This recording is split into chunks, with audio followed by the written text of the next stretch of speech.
Γεια σας.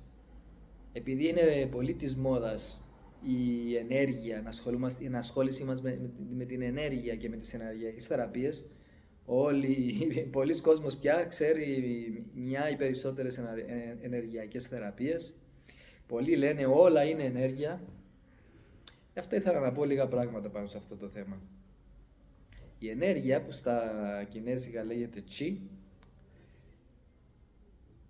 εκτός από ενέργεια, έχει δύο άλλα χαρακτηριστικά. Έχει ένα σώμα για να μπορεί να εκδηλώνεται στους διάφορους κόσμους που ταξιδεύει, και επίσης, που είναι και το πιο σημαντικό, έχει πληροφορία μέσα της. Και αυτή η πληροφορία είναι που της δίνει τις αληθινές της δυνατότητες. Πάρτε για παράδειγμα τον άνθρωπο. Στην κινέζικη φιλοσοφία και ιατρική, ο άνθρωπος είναι Jing, Qi, Shen. Jing είναι το σώμα και οι σωματικές λειτουργίες, Qi η ενέργεια που όλοι ξέρουμε, και Shen είναι, στα κινέζικα σημαίνει Θεός, σημαίνει πνεύμα, σημαίνει σκέψη ή νους. Και για τους Κινέζους το Shen είναι το πιο σημαντικό, είναι ο master of life, είναι ο κυρίαρχος της ζωής, που είναι αυτό που καθορίζει τα άλλα δύο, που τους δίνει ζωή, που τα μετασχηματίζει, που τους δίνει τις πληροφορίες, που τους δίνει την πορεία, που τους δίνει τις ιδιότητες τους και τις ικανότητες τους. Έτσι είναι πολύ πιο σημαντικό. Είναι πολύ σημαντικό να δουλεύουμε με τις σκέψεις και τα συναισθήματά μας. Να δουλεύεις μόνο με το Qi δεν είναι αρκετό. Αυτό υπάρχει μια παροιμία στα κινέζικα που λέει: αυτός που εργάζεται μόνο με το Qi ετοιμάζει τον εαυτό του για τις πιο μεγάλες κολάσεις, για τις πιο μεγάλες δυστυχίες. Και φαίνεται περίεργο αυτό, αλλά μόνο άμα εξηγήσουμε ότι το Qi μόνο του δεν είναι αρκετό, έχει νόημα αυτό το γνωμικό. Πάρτε για παράδειγμα την ιατρική τη σημερινή. Δουλεύει πιο πολύ με την έννοια Jing, με την έννοια σώμα. Πάρτε για παράδειγμα τις ενεργειακές θεραπείες. Δουλεύουν με την έννοια ενέργεια και σώμα. Ακόμα και η κινέζικη ιατρική. Και μένει ένα τεράστιο κενό που είναι το Shen, που είναι η περιοχή του πνεύματος, που είναι η περιοχή της σκέψης και του συναισθήματος. Που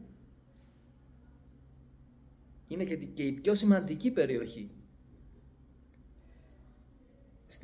Η κινέζικη ιατρική λέει μεν ότι ο πιο σημαντικός λόγος που αρρωσταίνει ο άνθρωπος είναι τα συναισθήματα, η συναισθηματική κατάσταση δηλαδή του ανθρώπου, και μάλιστα ονομάζει και κάποια συναισθήματα που μας αρρωσταίνουν, αλλά δεν πάει πολύ πιο μακριά, μένει μέχρι εκεί. Ενώ είναι το πιο σημαντικό, ενώ μας λέει ότι είναι ο πιο σημαντικός λόγος, μένει μέχρι εκεί. Δεν μας λέει πώς να βελτιώσουμε το Shen, την πλευρά του Shen. Γι' αυτό στο δικό μου σύστημα, εγώ πιο πολύ το ονομάζω Shen Gong παρά Qi Gong. Γιατί δίνουμε πολύ σημασία στο πώς να δουλευτεί, πώς να εργαστούμε με τις σκέψεις, με τα συναισθήματα, ώστε το Qi, ώστε να είναι πολύ ευεργετικά και να βάφουν το Qi, να δίνουν στο Qi δηλαδή μια πληροφορία εκπληκτική, η οποία και το Qi με τη σειρά του θα την μεταβιβάσει στο σώμα. Έτσι το σώμα δεν θα αρρωσταίνει.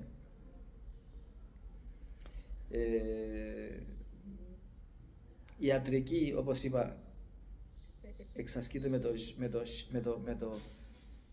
δουλεύει με το Jing, με το σώμα. Βλέπει δηλαδή πού υπάρχει το πρόβλημα και προσπαθεί να λύσει το πρόβλημα τοπικά. Οι πιο ενεργειακές θεραπείες, όπως και η κινέζικη ιατρική, δουλεύουν και με το Qi. Δηλαδή εκτός από το σώμα βλέπουν πού είναι το πρόβλημα στο Qi. Δηλαδή μπορεί να υπάρχει κάποιο πρόβλημα σε συγκεκριμένο όργανο ή σε συγκεκριμένη περιοχή του σώματος, αλλά η κινέζικη ιατρική βλέπει και πιο πολύ το Qi, το γενικό Qi μέσα στον οργανισμό, τι πρόβλημα έχει.